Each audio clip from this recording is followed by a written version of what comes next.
Eu sei que o Senhor já ungiu a tua serva. Então usa a vida dela como o Senhor quiser. Enche ela da unção do teu Espírito. E que a tua palavra, Pai, venha como rema aos nossos corações. Que teu Espírito tenha liberdade entre nós. Teu propósito se cumpra neste domingo, Pai. Eu sei que o Senhor preparou estas pessoas e este tempo para estarmos juntos.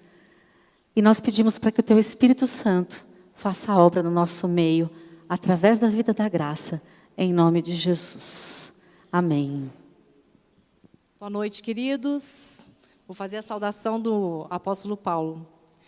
Que a graça e a paz do Senhor esteja com vocês, amém? Vamos ter liberdade no Espírito hoje. Eu convido a vocês a deixar para trás, assim, tudo que ficou, o dia de domingo, o almoço com a família, né? Vamos deixar um pouquinho isso de lado. Vamos nos concentrar agora na mensagem, na palavra, na instrução que o Senhor tem para nós nesta noite.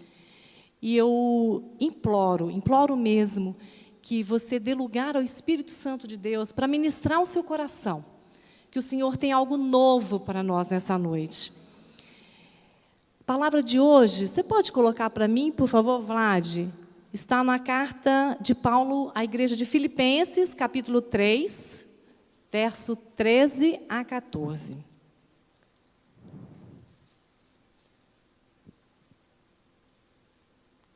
Eu, falar a verdade, não queria botar isso hoje no telão, não, porque eu queria fazer todo mundo lá procurar na Bíblia, para a gente não perder o hábito de procurar na palavra, né, gente?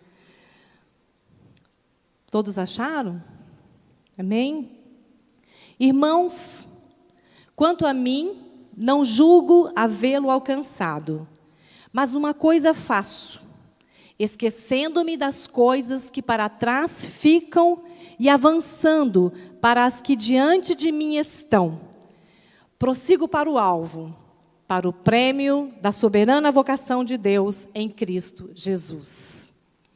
Senhor, fala conosco nessa noite. O seu Espírito tem liberdade para ministrar algo novo em nosso coração. Nós te agradecemos pelo que o Senhor irá fazer no meio de nós, em nome de Jesus. Para a gente ter uma ideia desse pano de fundo, Paulo está escrevendo uma carta à igreja de Filipenses. Ele está preso, gente, pasme, ele está preso. Eu acho essa carta tão carinhosa, uma carta de gratidão que Paulo escreve à igreja de Filipenses, que ajudou a Paulo várias vezes que ele esteve preso, e ajudou a Paulo também enquanto ele estava livre. Essa igreja, eles tinham um coração muito aberto, muito livre, muito doador. Então, eles gostavam muito de ajudar a Paulo nas suas missões. E Paulo escreve essa carta inicialmente, contando, agradecendo aos irmãos pela ajuda, do tempo quando ele ainda estava livre e agora quando ele está preso. O que eu acho interessante é que Paulo, para esse povo de Filipos, ele usa uma metáfora, que era a linguagem que o povo entendia naquela época. Então, ele usa a metáfora para comparar a nossa vida cristã à vida de um atleta. E, se a gente for fazer mesmo essa analogia, vamos imaginar que cada um aqui seja um atleta, tá certo? E nós estamos o quê? Com um objetivo. Todo atleta tem um propósito, tem um objetivo, que é vencer. Não é verdade? Quem não quer vencer? O que eu acho mais interessante é que, se a gente pegar essa analogia do atleta para a nossa caminhada com o Senhor, é que, para ser um atleta, você tem que ter uma condição física. Existem elementos, existem condições para você ser um atleta. E um atleta, vamos dizer, secular, ele tem que ter uma credencial, digamos assim. Essa credencial, para quem está em Cristo Jesus, é ter a credencial do céu. Então, se você tem o Senhor Jesus como o seu Senhor, você já tem essa credencial. Então, você já está apto para ser um atleta. Você já é considerado um atleta pelo Senhor. Amém? E o atleta o objetivo final dele é conquistar um prêmio. E nós já temos a garantia desse prêmio. Não é interessante? O atleta, ele precisa se esforçar, ele precisa treinar, ele precisa ter a credencial para tentar um lugar. Um lugar. E o Senhor dá a nós lugares. Cada um tem um lugar. A gente não precisa ficar correndo na caminhada com o Senhor para disputar com o irmão quem vai chegar primeiro. Não é legal? A gente não precisa disso. Nós vamos correr. Cada um tem uma corrida proposta. O Senhor chamou a todos nós para corrermos. Nós podemos correr, nós devemos correr e com a garantia de que nós venceremos. Já somos vencedores. O corpo de um atleta, a gente teve aqui recentemente as Olimpíadas, as Paralimpíadas, e muitas matérias foram feitas sobre a vida dos atletas. Gente, eu confesso assim, que eu acho que eu não seria uma atleta daquele porte, porque assim, eles têm que treinar 8 horas por dia, é um treinamento duro, é sacrificante, e a parte assim, pior que eu acho são as dores. Então, cada vez que ele precisa se vencer uma dificuldade, ele sofre na carne, sofre na alma. É um sofrimento e a família dele sofre junto. Gente, isso é uma tortura. Para mim, seria uma tortura. Eu gosto de uma atividade física, mas eu gosto de um negocinho mais leve, sabe? Que eu sei das minhas limitações, sei até onde eu posso ir. Eu não gosto desse negócio de ter que forçar para depois eu sair toda machucada. Que graça tem isso? Eu não acho isso engraçado. Bem, fazendo essa analogia, seguindo esse raciocínio de Paulo, quando ele chegou para o povo de Filipos, porque estavam introduzindo ali na época alguns ensinamentos, algumas doutrinas humanas. Então, Paulo chegou para aquele povo e ele falava assim, gente, imagina o seguinte, nós somos como aqueles atletas, tá? Nós temos uma corrida para correr. Então, naturalmente, como seguindo essa mesma linha de raciocínio dos atletas, nós vamos ter o quê na nossa corrida, no nosso treinamento? Dores, dificuldades, não é verdade? Nós vamos ter desafios à frente para vencer. Então, assim, eu me lembro que quando eu me converti, quando as pessoas estavam tentando me convencer a aceitar Cristo, falava assim para mim, vem para Jesus que tudo vai ser ótimo, maravilhoso. Então, assim, eu falei, nossa, interessante, né, e tal. E até que quando eu fui, e eu comecei a levar mesmo a sério esse negócio, quando eu comecei a buscar e ter as minhas experiências, eu falei, nossa, me enganaram, não estou achando esse negócio muito fácil e tudo muito, muito simples, né? Porque, na verdade, o Evangelho, ele reconstrói a gente, né? Ele tira, ele nos faz de novo. Então, assim, viver um evangelho de muita facilidade, que hoje é muito comum a gente ouvir por aí, não é o evangelho verdadeiro, diz Paulo. É o evangelho da facilidade, é o evangelho falso. É o evangelho do anticristo. Ele usa essa palavra. É forte, mas a gente precisa estar atento a isso, porque o anticristo está aí já, né? Já está no mundo. Bem, nesse texto que eu achei interessante, eu quis assim dar uma fuçada nesse texto, e Paulo fala, ele traz alguns elementos que são características importantes para o nosso aperfeiçoamento na nossa corrida cristã. E uma coisa que me chamou bastante atenção é que ele usa, logo no início do texto, quanto a mim, não julgo havê-lo alcançado. Para mim, ele me reporta o quê? Ele está fazendo uma análise interior. Ele parou um momento, ele analisou o seu interior e ele viu que, por mais que ele tivesse se dedicado... Gente, aqui, a maioria de nós conhecemos a trajetória de Paulo. Paulo era um homem experimentado em Deus. Ele sofreu viagens tenebrosas, ele sofreu atentados terríveis. O cara é muito conhecido por ser preso. Onde ele entrava, ele era preso, açoitado. Então, ele tinha uma experiência muito forte, tremenda com o Senhor. Coisa que hoje nós não vivemos mais. Não é verdade? Então, assim, mesmo ele tendo toda essa experiência com o Senhor, ele era levado a fazer uma autoanálise e ele falava assim, nossa, eu ainda não alcancei, ainda não estou pronto. Imagina se Paulo fala isso. O que nós vamos dizer? Não é verdade? Então, assim, é um elemento interessante, porque a gente, com essa correria do nosso dia a dia, a gente não para fazer análise de nós mesmos, como nós estamos na nossa caminhada com o Senhor. Porque essa é a corrida nossa, é a maior, é a principal, é a mais importante. Por mais que a gente não esteja vendo com esses olhos terrenos, mas ela vai acontecer, nós sabemos disso. E pode ser que alguns de nós hoje tenhamos que parar e buscar dentro de nós alguma coisa que eu creio que é permissão do Senhor, gerada dentro de nós para uma mudança. Uma coisa muito comum é a insatisfação. Primeiro sintoma, quando a gente faz uma autoanálise, às vezes é uma insatisfação. Vou dar um testemunho meu, ele vai ser por capítulos, tá, gente? Então, tenha paciência para a gente chegar até o final com ele. Então, eu me lembro que há quase 11 anos atrás, eu morava em Vila Velha, eu, Gabriel, era pequeno, o Sérgio também, só que Sérgio trabalhava. E, na época, ele já estava, quando isso aconteceu exatamente, ele já estava trabalhando aqui na IBM em São Paulo, então ele estava fixo num lugar, porque antes ele viajava o mundo inteiro. Não dava para encontrar Sérgio.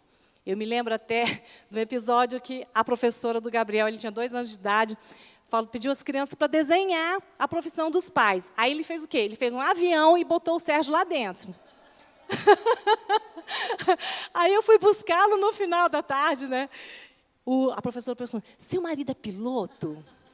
Eu falei assim, não, por quê? Não, porque seu filho falou que ele é piloto. Eu falei, como assim? Falou que ele é piloto?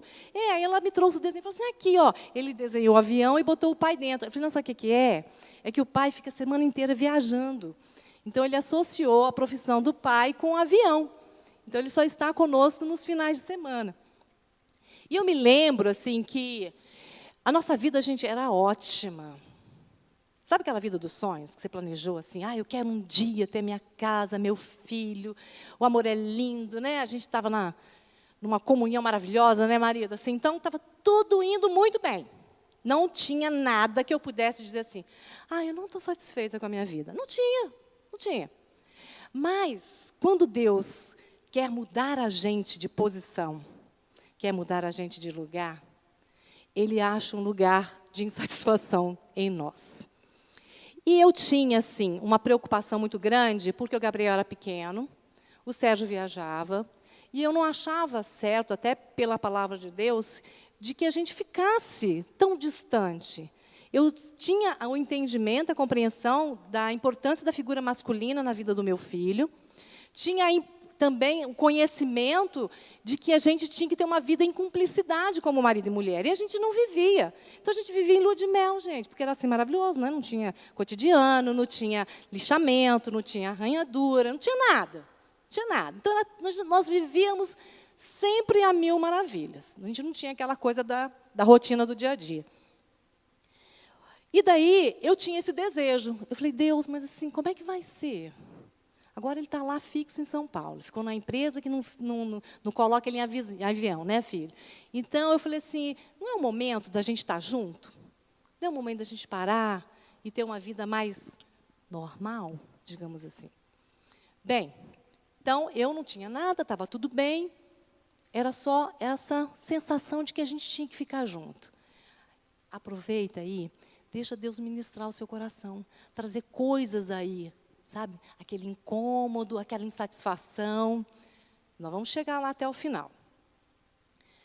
Bom, uma outra coisa nessa passagem, nesse texto de Paulo, que também me chamou bastante atenção, que ele fala assim, mais uma coisa faço, esquecendo-me das coisas que para trás ficam. Gente, a nossa vida, ao longo do tempo, nós vamos deixando coisas para trás. Não é verdade? Porque o Senhor é um Senhor de novidades de vida para nós. Então, Paulo identificou uma insatisfação, Paulo identificou a necessidade de querer ter mais, receber mais do conhecimento da sabedoria do Senhor. Ele teve aquela insatisfação, gerou uma iniciativa. Então, eu faço uma análise e eu começo a ter iniciativa, a tomar umas decisões, fazer umas escolhas das coisas que eu preciso deixar para trás. Eu não posso deixar para trás sem fazer uma análise antes. Né? Então, existe um passo a passo, existe um ensinamento aqui. E o apóstolo Paulo mostrou que ele teve essa iniciativa porque, a gente já conhece a história dele, ele não era um cara de desistir por pouca coisa, né, gente? Não mesmo. Então, ele claramente decidiu que ele tinha que deixar algumas coisas para trás. Agora, eu perguntei no texto, que coisas são essas que ele tinha que deixar para trás? Quando a gente lê os capítulos 1 e 2, a gente vê lá que Paulo deixava o seu título.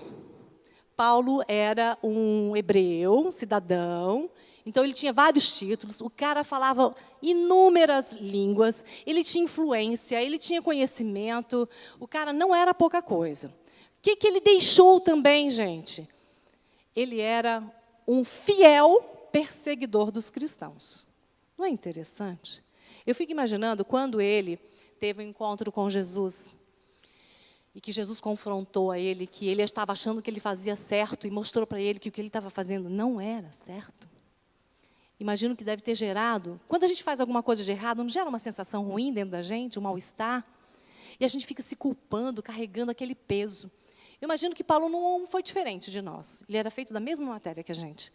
Então, ele também deve ter sentido, nesse momento de confronto, muita culpa, muita dor, bateu muito arrependimento, não é verdade? Então, às vezes, a gente fica apegado a coisas, a títulos. Quer ver uma coisa que é bastante forte em nós aqui no Brasil? É concursado. A pessoa faz o concurso público, ela é intocável, não é verdade? Ela não perde mais aquela posição, até que Deus fala para ela deixar. Então, o que Deus sonda em nós nessa noite, eu espero, eu confio que Deus está fazendo isso conosco, é sondar dentro de nós, aonde nós estamos colocando a nossa segurança. Porque, gente, assim, quando Paulo falou que ele deixava as coisas para trás, não quer dizer que ele rejeitou, que aquilo para ele não teve valor nenhum, não é nada disso. As coisas têm prazo de validade. Então, as coisas que eu estou vivendo hoje, o que Deus tem para mim hoje, o que eu vivi lá em Vila Velha, teve uma validade. Ela serviu para o meu crescimento.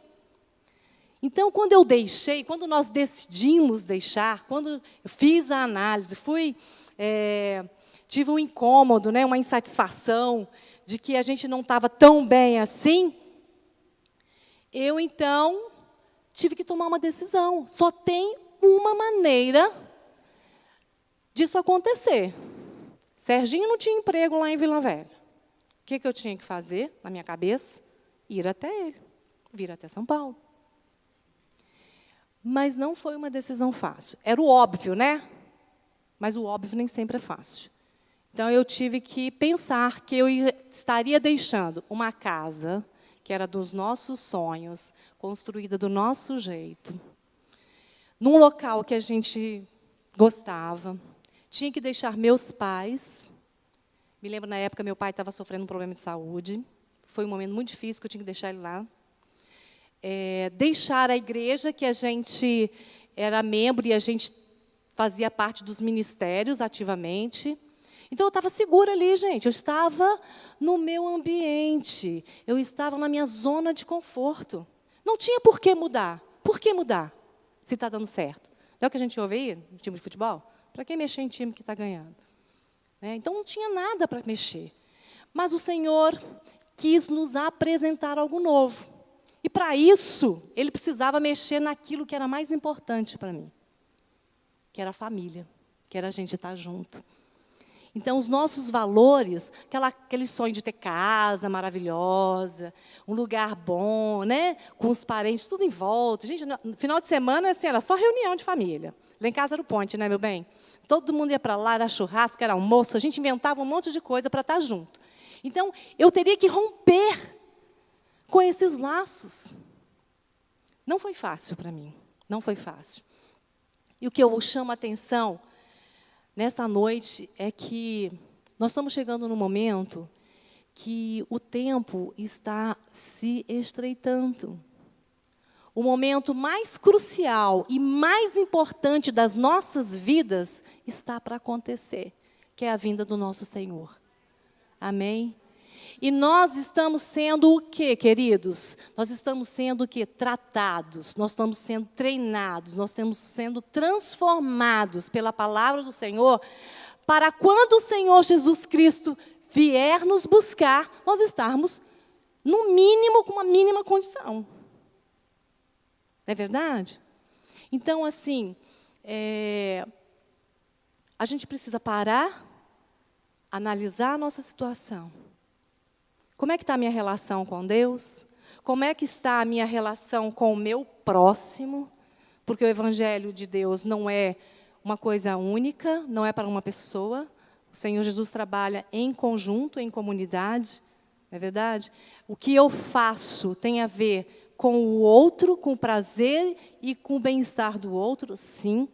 Eu vou dizer uma coisa que talvez possa chocar algumas pessoas, mas assim, eu preciso falar. A sua profissão não é para você. Hello? Não é.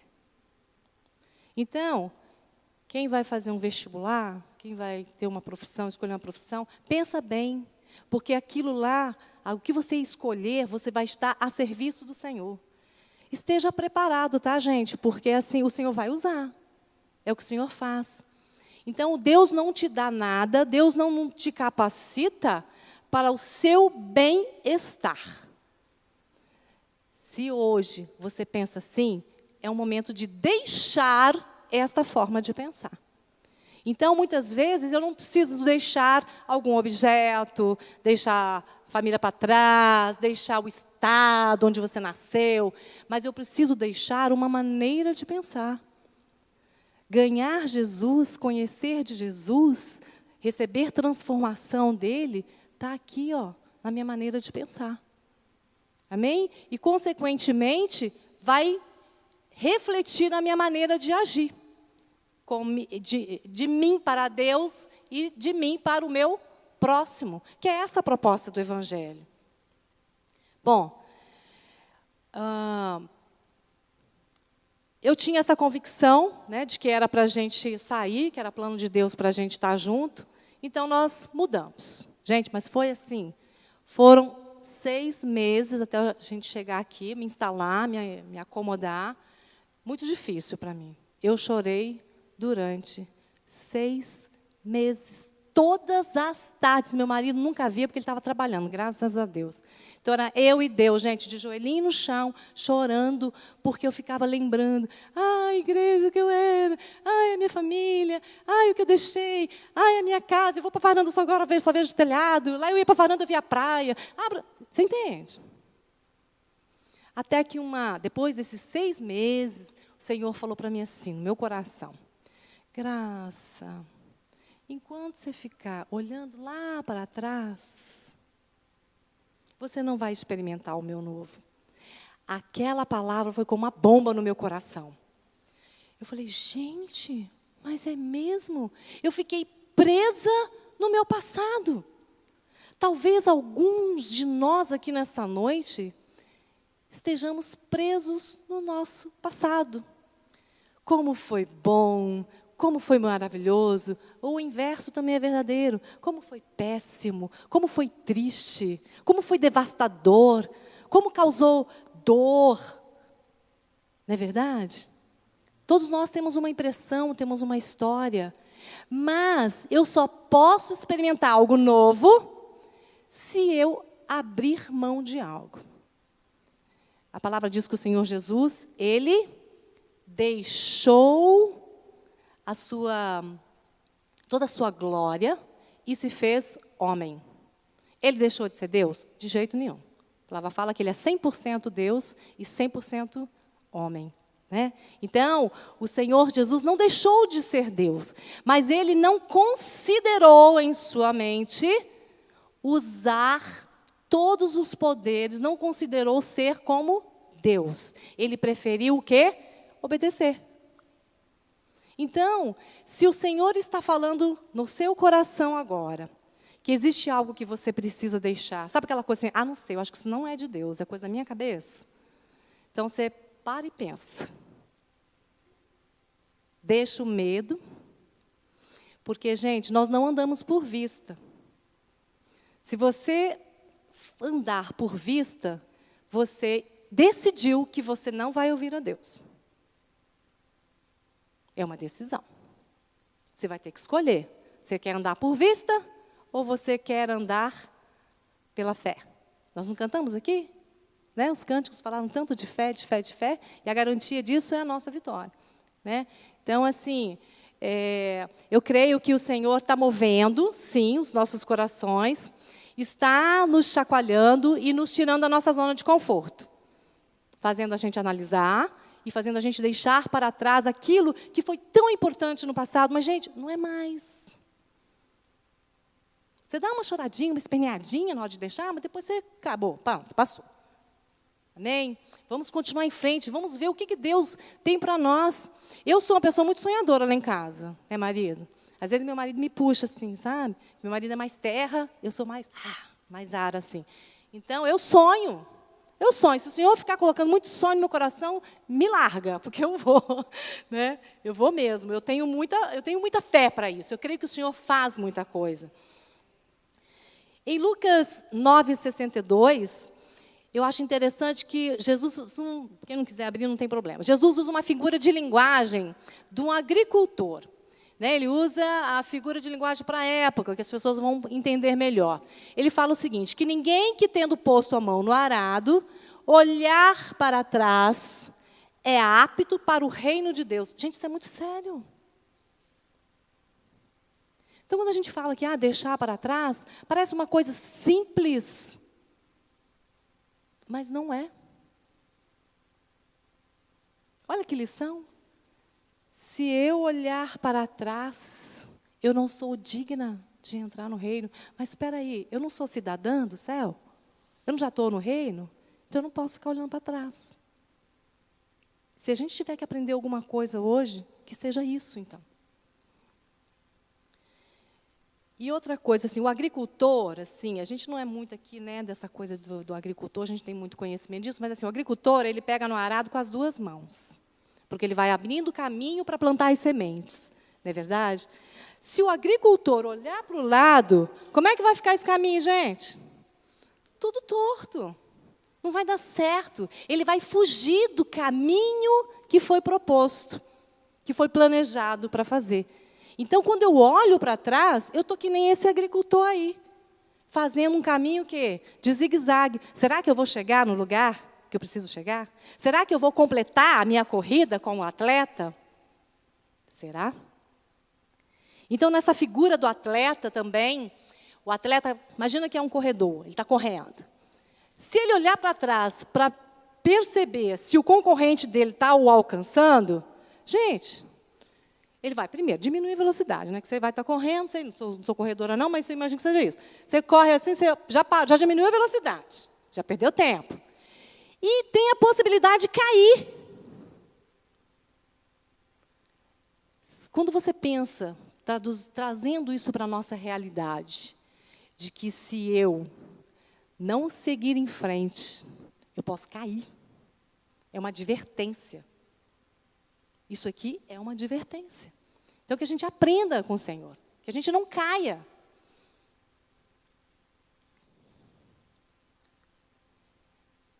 E uma outra coisa que Paulo fala, avançando para as que estão adiante, prossigo para o alvo, para o prêmio da soberana vocação de Deus em Cristo Jesus. Os atletas suportam todas as dores, todos os exercícios que eles fazem, acho que alguns 8 horas por dia, é uma jornada de trabalho. E para quê? Para ganhar um prêmio terreno.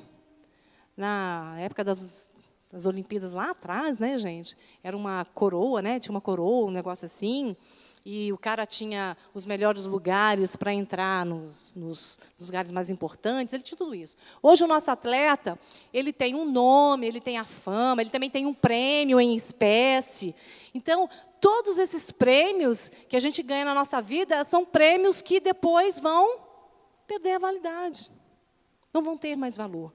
Mas o prêmio que nós temos como garantia é a vida do Senhor Jesus. Parece pouco, né? Parece bobo, parece simples, mas não é. Quando a gente o tem, quando a gente sabe que Ele está conosco, que Ele está caminhando conosco, é um casamento, né, gente? Na alegria e na tristeza, na saúde e na doença, e o Senhor vai com a gente. É um conforto, é um consolo, é uma segurança. Eu fico imaginando que esse prêmio é algo que nós mais desejamos, estar num lugar seguro, onde nada pode nos atingir. E, para isso, eu preciso mudar o meu pensamento. Os nossos valores precisam ser mudados. Né? Nós estamos passando por um momento muito difícil no nosso país, e as pessoas estão desesperadas. Eu espero em Deus que a gente mude em face disso. Eu acho permissão de Deus isso, para que a gente mude os nossos valores. Nós estamos indo muito bem, aparentemente, né? Então, quando a gente vai bem financeiramente, a gente só pensa em comprar para a gente, em reter, em reter, em reter. Quando é tempo de dificuldade, vocês já perceberam quanta gente passando necessidade? O que a gente faz? Doa, doa. Doa, doa. Esse é o Evangelho. Então, esse momento, o diabo não é o diabo. É Deus nos ensinando que o Evangelho dele é de doar, não é de ter e reter, é de doar. Eu, então, faço o quê? Eu vou avançando, eu vou prosseguindo para o alvo, para conquistar o meu prêmio. E Paulo tinha convicção de que ele não tinha ainda alcançado esse prêmio. Por quê? Eu fui buscar, eu falei, gente, por que ele não tinha conseguido? Porque Jesus Cristo ainda não veio. Esse prêmio nós só teremos em nossas mãos, né? Vamos dizer assim, se a gente pudesse pegar, quando Jesus Cristo vier. Então, ele tinha essa convicção que ele tinha ainda muita coisa para correr. E tem uma parte lá do texto, lá atrás, que ele fala assim, olha, gente, eu por mim, nem queria mais ficar aqui. Eu queria vazar. Queria sumir, queria correr, queria morrer, porque a morte, ele fala que para a morte, para mim, é lucro. Não é verdade? Mas por amor de vocês, por coisas que eu sei que o Senhor tem ainda para realizar na vida de vocês, então eu escolho ficar. A nossa vida é uma escolha. Nós temos que escolher. Daqui a pouco o Senhor vem se apresentar a nós. Né? E qual foi a nossa escolha? Qual foi a decisão que nós tomamos? Porque nós temos oportunidades para fazer isso. O que eu acho mais interessante é que o Senhor é justo. Ele permite que a gente enxergue, que a gente veja, que a gente faça, tome a iniciativa e que faça as escolhas. Às vezes, nós nos comportamos como crianças pirracentas. Eu não quero sair daqui, eu não quero escolher. Eu ouvi recentemente lá em Vila Velha, que eu estive lá, uma família, gente, aquilo me impactou. O cara, ele é um dentista profissional, cirurgião maxibucofacial. Então, o cara tem uma carreira, tem um nome, ele é muito bom, muito bem requisitado, uma condição financeira boa. Ele tem 3 filhos. Ele vendeu tudo, desfez a sociedade, porque o Senhor o chamou para ser missionário, gente, lá nas Filipinas. Como assim?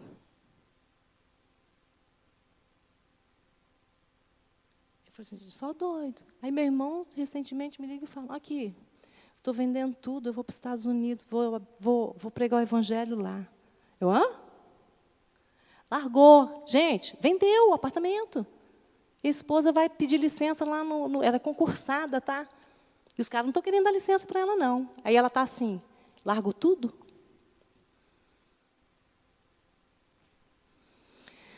A gente tem que fazer a nossa escolha. Eu não estou dizendo aqui, eu acho que cada pessoa, o Senhor tem um propósito. O Senhor tem um lugar para você estar.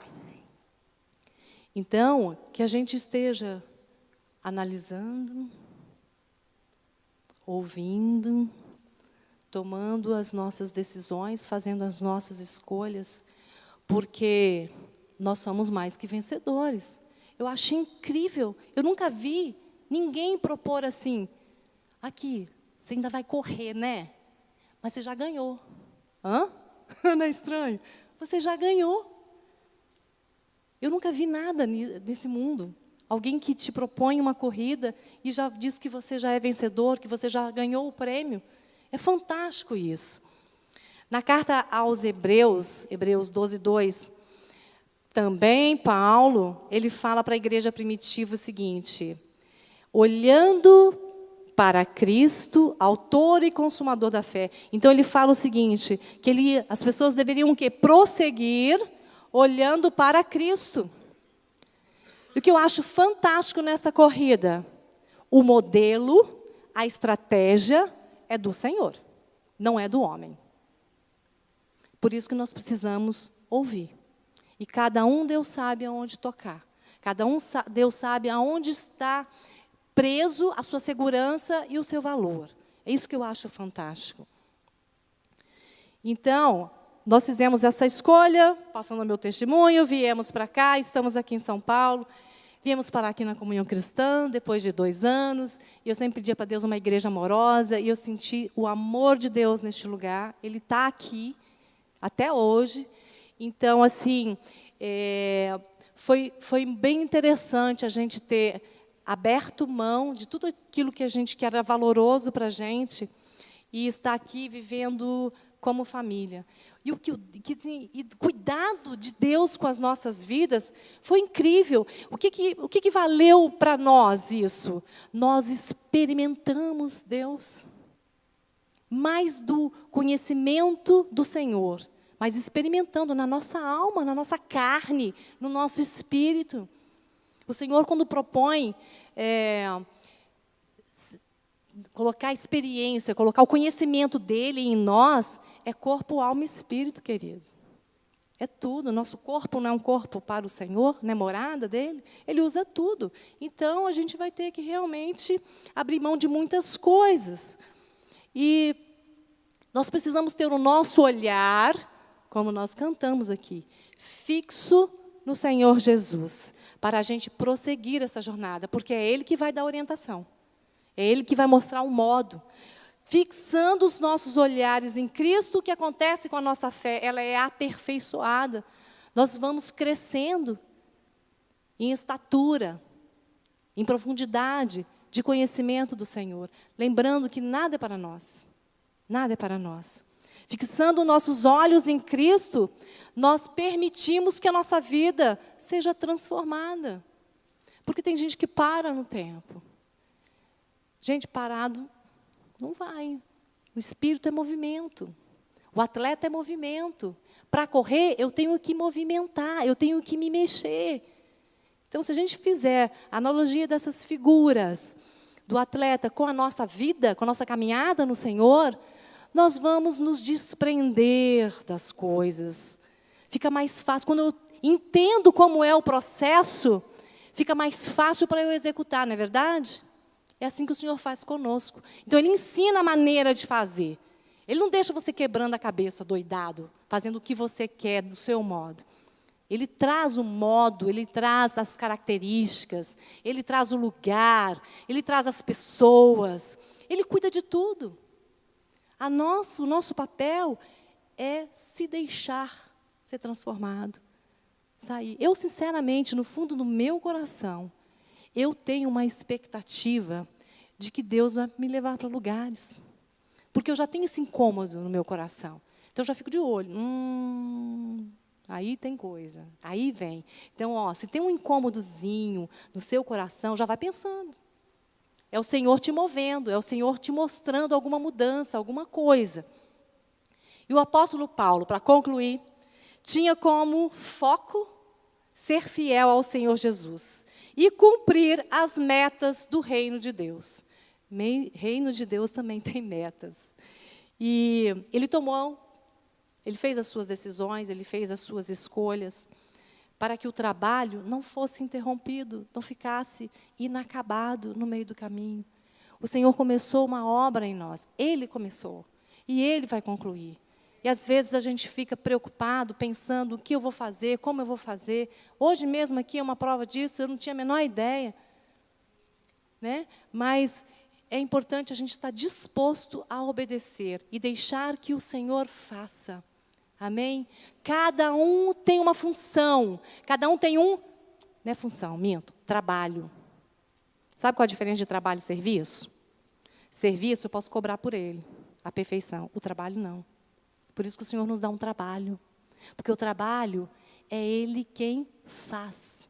Nós só damos o nosso corpo, a nossa alma, a nossa vontade, e Ele faz. Por que Ele não cobra? Porque Ele sabe que a gente não sabe fazer. Por isso que Ele é que dá para a gente fazer. Ele é que faz no nosso lugar. Amém? Então, existe uma diferença aí de trabalho e serviço. Eu aprendi isso recentemente. E eu falei assim, gente, é mesmo, né? Tem diferença. Imagina se a gente fizesse, se ele contratasse assim, a pastora Jane para fazer um serviço aqui na igreja. Aí eu falei, Jane, não ficou legal esse negócio, vou ter que fazer de novo. Então, ele estaria cobrando algo que ela seria capaz de fazer. Não é verdade? E quando é um trabalho, é diferente. É o Senhor quem faz. Ele não vai nos cobrar nesse sentido de... O que Ele vai me cobrar? Eu não te amei? Você não me escutou. Eu te capacitei, eu te dei dons, eu te dou segurança, eu te dou a força do meu braço, mas você não foi.